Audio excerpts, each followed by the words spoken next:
Okay, so this is just a quick update because I've been kind of out of the game here for a few days. I have not disappeared from the face of the earth, however.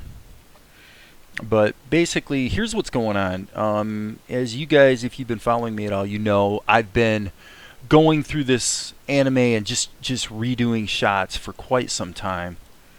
And um, I'm happy with results. It's like the more I do this, the more I'm getting a final result that feels to me like a competitive anime. So just kind of scanning through here to show the more recent shots that I've done. And this one right here. Okay, so here's what happened. I had a shot, let me just see, like this shot right here. It's not horrible, but okay, yes it is. It's horrible. What's wrong with this shot? Which, by the way, I believe got used a few times here. I guess I've replaced a few of them, so that's good. But this shot, my basic issue with it is, number one, for me, it doesn't really look like Akari. So it's like I really was not doing the greatest job ever of characterization, of capturing accurately the character that I myself designed for this show. And part of it's just hurrying. Some of it's that as I've embarked on this process, my drawing has improved, So this shot, which was being used in this earlier shot, got replaced with this shot, or you could say this one. So this, for me, looks so much better and looks so much more accurate to the character of Akari that I'm just much happier with it. Let's see. It seems like there was one back here too. See, all these close-ups, I'm probably going to replace as well. So if you're thinking, geez, man, you're like constantly like redoing them and then going back and redoing them and over again, it's like, yes, exactly, that's right. And I'm going to continue to do so until I'm completely happy with the whole show.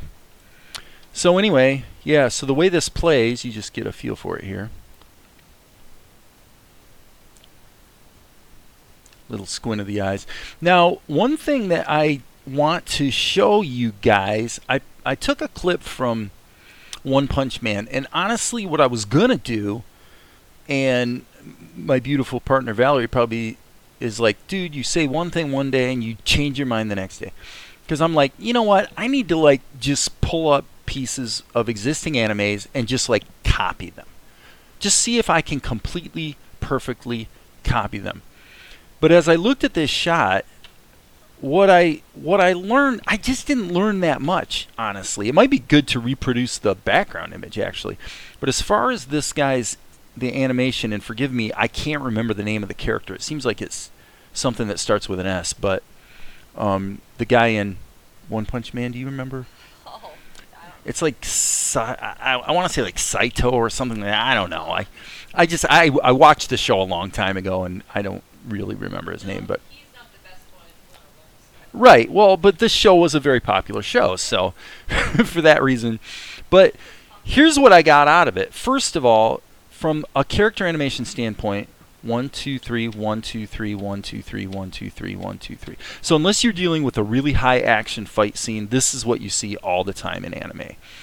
Normal, run-of-the-mill character animation, the stuff you're going to be doing 99% of the time, well, at least 90 anyway, is on 3s. So it is what it is, and it looks pretty good, and it feels pretty good. But that wasn't the big thing I got out of this shot. The big thing I got out of this shot was this. When I looked really close, and admittedly you could argue that there's a little bit of degradation because of MPEG artifacting, but that is not why we see what we see here. Most of the animes that I've looked at and kind of analyzed, they're a little bit blurry. They're not crystal clear like Adobe Animate vector art type sharp. They're not. Because in Japan, a lot of the animation still is hand drawn and scanned. It's actually done with a pencil, I don't know if that's true of One Punch Man. But the thing I took away from it is, geez, I'm gonna go ahead and add a little bit of blur and see if I like the overall output on my show better. And this shot, which was done in Krita, so like, I've kind of been really bouncing quite a bit between Krita and OpenTunes, other than when I'm doing a pencil test. Then I'll go to Blender. But I really am. I've kind of made a firm decision that Blender it's great for pencil tests because the grease pencil does let you sculpt your character and add in betweens really easily. But as far as ink and paint, don't quote me, don't hate me. In my opinion, it's basically hopeless and just not up to scratch for what I'm trying to do. Now, other people disagree, and they're welcome to. And I tell you this as the person watching my YouTube video for this reason. If all I wanted to do was clickbait you and get as many people to see my videos as possible, I would do everything I do on Blender 2.8. I mean, definitely Blender, but really Blender 2.8, because the views go up like crazy when it's about Blender. And so I've really thought about this, and frankly, the decision for me is that we're going to try to expand our YouTube audience with completely different channels that really have not much at all to do with anime and animation in this channel, and kind of do that as far as appealing to a broader audience. The purpose here is for the assumption about you is simply this: that you're like me. You're a pragmatic person who's probably a cartoonist, or you've got some artistic ability, and you'd like to animate, and it's kind of fun to watch somebody actually doing it, and that's pretty much all that is. So anyway, with that in mind, this is what I learned. Two things. If you want to get this look, actually, let's just do it right now. I'll show you. Let's just do it here with One Punch Man. Okay, what I actually thought at first, I'm gonna hit the B key. I actually thought that if I drew my character in pencil mode, okay, which let's look really close here. I'll show you what pencil mode does. Pencil mode, you see how pixelated that is, versus if you're not in pencil mode, which usually you probably wouldn't be. It's not as pixelated. It's more anti-aliased. Okay. At first, what I actually thought the answer is to do the inking without anti-aliasing in pencil mode, and then to add anti-aliasing as in your level settings. I have to say, various experiments prove to me that that's probably actually not the best strategy. What seems to be better is to go ahead and allow your ink to have anti-aliasing. And I'm just spitballing here, but I'll just try to draw this guy. Kind of sort of looks like him, I guess. And then I need to have an ear, obviously.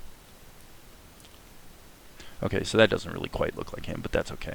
All right, so this is what I learned. Let's go ahead and I'm hitting the R key so I can sample that color, and then I can just go ahead and do a fill here.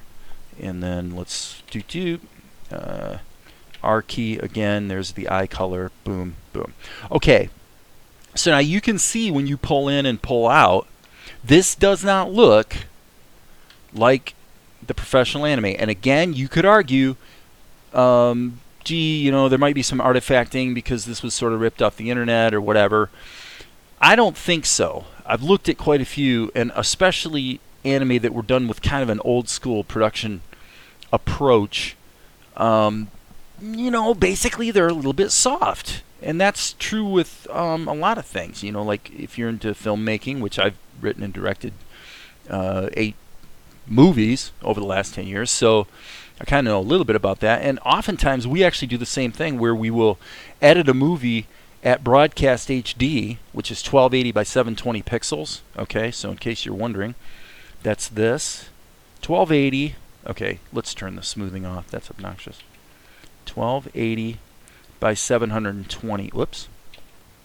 Versus full HD, which is 1920 by 1080. And what we actually find is we shoot the movie at this resolution, but we edit at this resolution. And what that means is that, and I actually over the years I learned to shoot wider than I think. So when I was early in my career, I would shoot really tight close-ups like this, this kind of a thing, where you're seeing the character, really tight. And now you've got no room to move. You've got no room to edit. So what I would do is I would tend later to shoot, I would shoot it more like this, and then when we edited the film, we could actually crop it in as much as this, or we could leave it wide, or we could actually animate a digital camera move in post. And so what I found was it gave me a lot of latitude for editing. And then what would happen is I'd deliver it to the distributor. I'd just scale it back up to this. And the funny thing about it is if the distributor knew that we did this, because it kind of came up a couple times over the years, they'd kind of have a cow. Well, you can't do that. You got to have full HD resolution. Blah, blah, blah. You know what?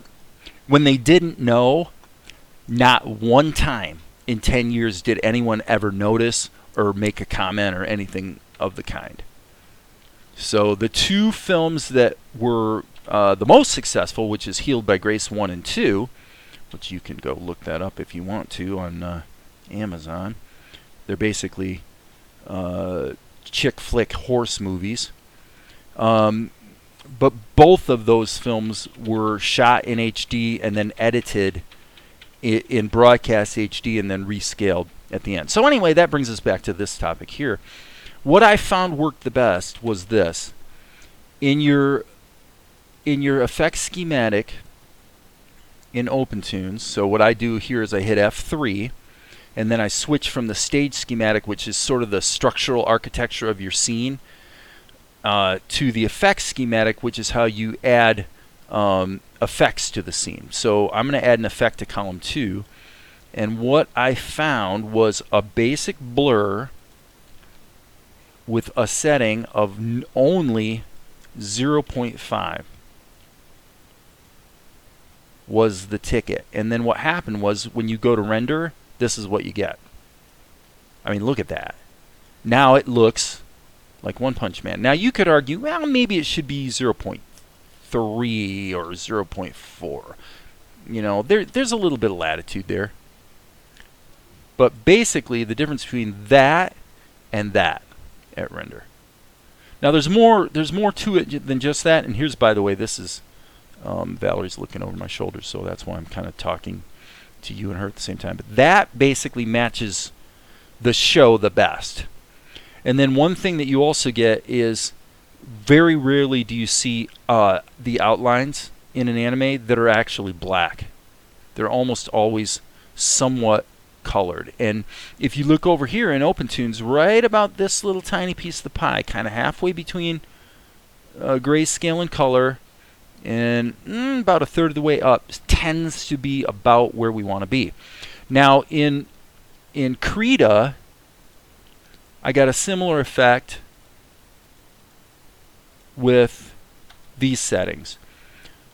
A standard blur that is 1 pixel but at a strength of 100.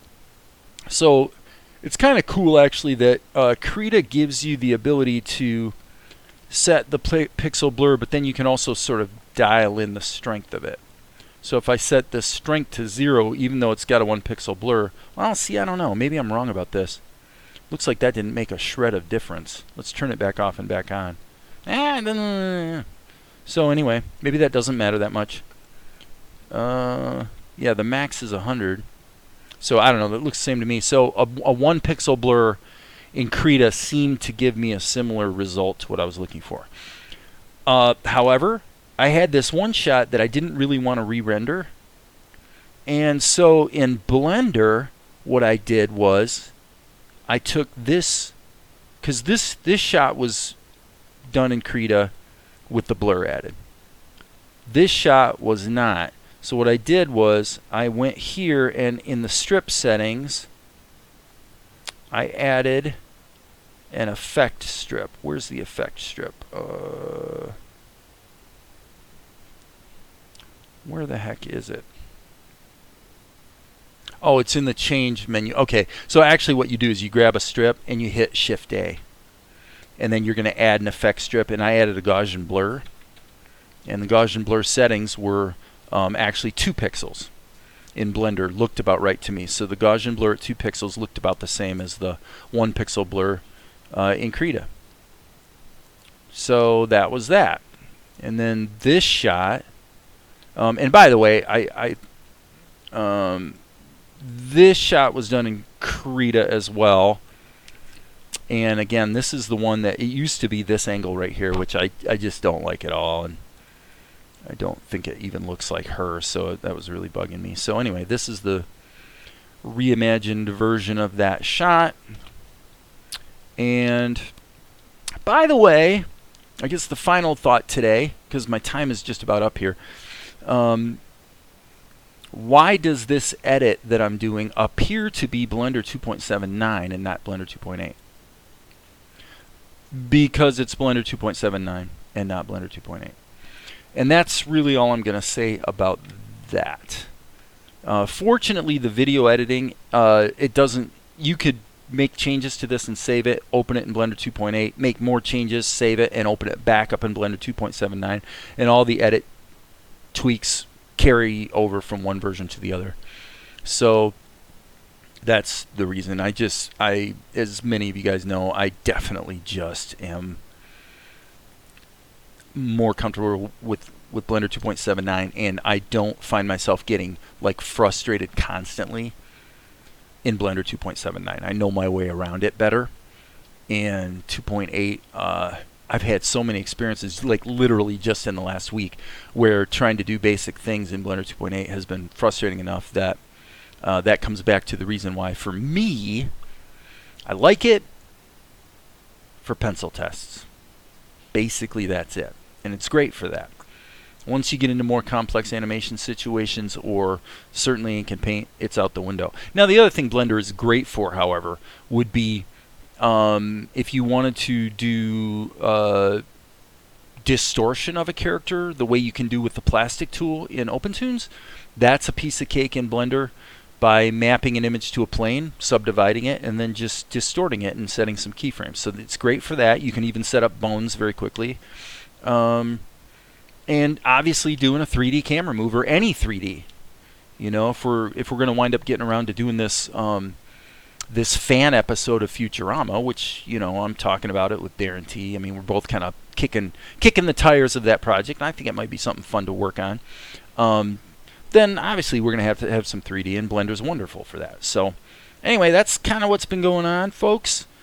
I feel good about the progress that's being made, and I expect, because I'm kind of finding my groove, you know, with shots like this, shots like that. I don't know. I feel like I'm finding my groove here on this thing. It's finally starting to look the way I want it to. So that's about all I have to say about that. And now my time is up, because I got to fly out of here and go do some other stuff. So anyway, I just wanted to check in, because I've been kind of out for about a week, and gone, but hopefully not forgotten. So anyway, as you guys know, there will be more later.